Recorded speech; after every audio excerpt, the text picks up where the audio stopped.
Assalamualaikum warahmatullahi wabarakatuh. Perkenalkan, nama saya Emma Taradika, NIM 19 10 20 30 14. Baiklah, langsung saja.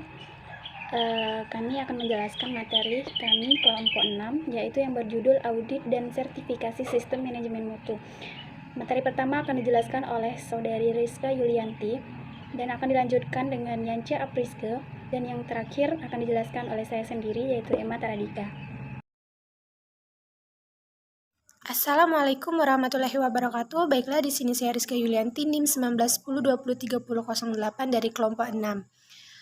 Di sini saya akan menjelaskan materi pertama, yaitu pengertian dari audit. Secara umum, auditing merupakan suatu proses yang sistematik untuk memperoleh dan mengevaluasi bukti-bukti secara objektif mengenai pernyataan tentang kegiatan-kegiatan dan kejadian-kejadian ekonomi, dengan tujuan untuk tingkat kesesuaian antara pernyataan tersebut dengan kriteria yang telah ditetapkan, serta penyampaian hasil-hasilnya kepada pemakai yang berkepentingan.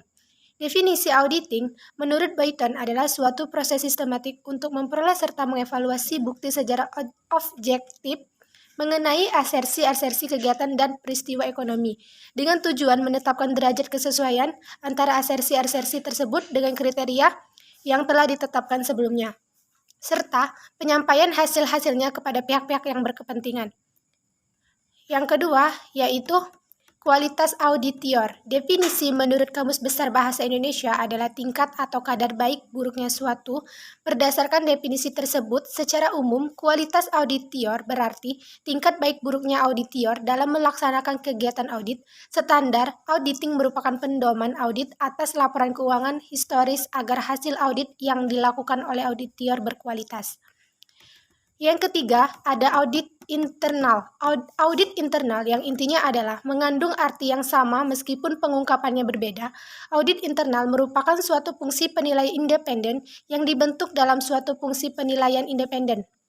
Audit internal merupakan profesi yang dinamis dan terus berkembang seiring dengan perkembangan zaman untuk mengantisipasi perubahan dalam lingkungan operasinya dan beradaptasi terhadap perubahan yang terjadi dalam struktur organisasi, proses, dan teknologi. Selanjutnya akan dilanjutkan oleh rekan saya. Terima kasih. Baiklah, nama saya Yance Apriske, NIM 19 20 20 30 24. Di sini saya akan melanjutkan materi selanjutnya, yaitu D, fungsi audit. Audit bagi perusahaan merupakan hal yang sangat penting karena memberikan pengaruh besar dalam kegiatan perusahaan tersebut. Adapun fungsi audit menurut para ahli, yang pertama, menurut Arians and Lovebacks, audit adalah kegiatan mengumpulkan dan mengevaluasi dari bukti-bukti mengenai informasi untuk menentukan dan melaporkan tingkat kesesuaian antara informasi yang telah ditetapkan. Yang kedua, menurut William F. Measure, audit adalah proses yang sistematik dengan tujuan mengevaluasi bukti mengenai tindakan dan kejadian ekonomi yang memastikan tingkat kesesuaian antara penggunaan tersebut dikomunikasikan kepada pihak yang berguna dan berkepentingan. E. Tujuan audit.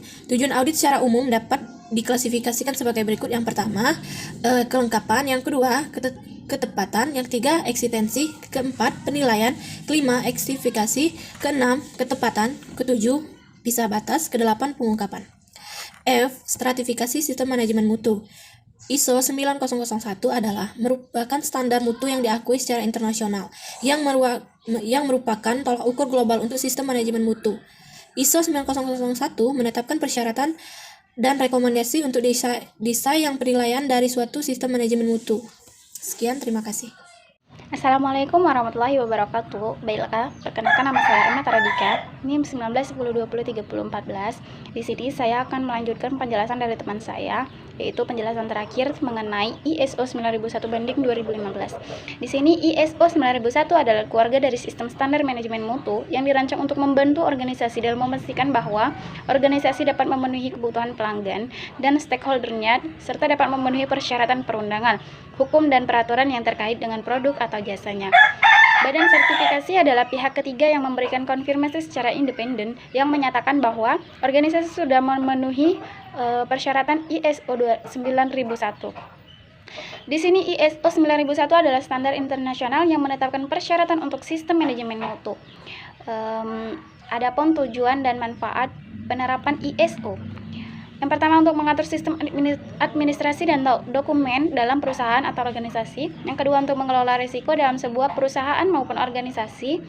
Yang ketiga, untuk membangun sistem dasar dalam perusahaan atau organisasi terpenuhi dari mulai aturan yang berhubungan dengan manusia sampai dengan hal yang mengatur tentang proses atau produksi. Yang keempat, untuk memastikan setiap proses dan tahap yang telah dilakukan sesuai aturan prosedur maupun standar baku yang telah ditetapkan. Dan yang terakhir, melakukan kontrol terhadap top manajemen agar lebih fokus dan konsisten dalam mencapai sasaran mutu perusahaan atau organisasi yang telah ditetapkan. Mungkin itu saja yang dapat saya sampaikan. Saya akhiri, wabillahi taufiq wal hidayah. Wassalamualaikum warahmatullahi wabarakatuh.